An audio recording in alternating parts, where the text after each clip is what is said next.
Well, we are going to start today a series that we're going to actually carry on right through the summer, right till the Labor Day weekend.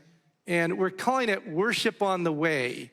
Worship on the Way. And we're going to be looking at a group of Psalms in the book of Psalms called Psalms of Ascent.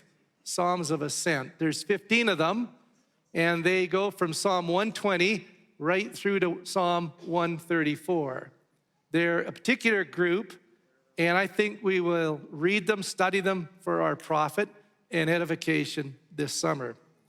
If you turn there, we're going to look at Psalm 120 in a moment, but you'd notice that each one of those Psalms from 120 to 134 has a heading, and the heading is a Psalm of Ascent, a Psalm of Ascent. What on earth does that mean?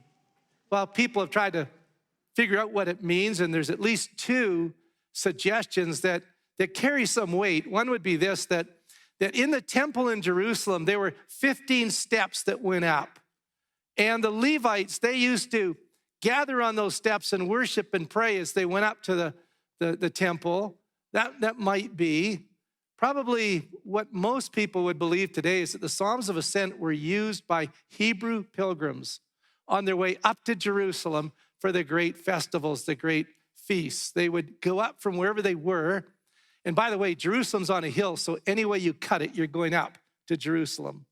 And as they went, they would use these psalms of worship, prayer, praise. So they were psalms for the journey. That's what they were, psalms for the journey. They were literal. They literally sang them and used them. But they're also metaphorical because they acted out a life lived upward to God.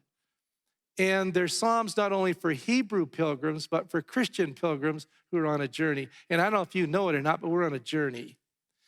We are on a journey, a pilgrimage. From the time you come to Christ to the time you meet him, you're on a journey there, a journey to God. And these psalms give us courage, support.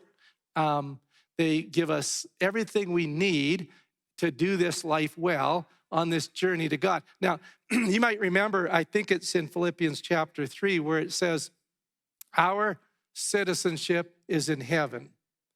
There's a really important point to be made there, that this world is not my real home. The other place that's worth looking at is Hebrews chapter 13, where it says, in this world we have no enduring city, but we're looking for one to come. That's the posture of a Christian pilgrim.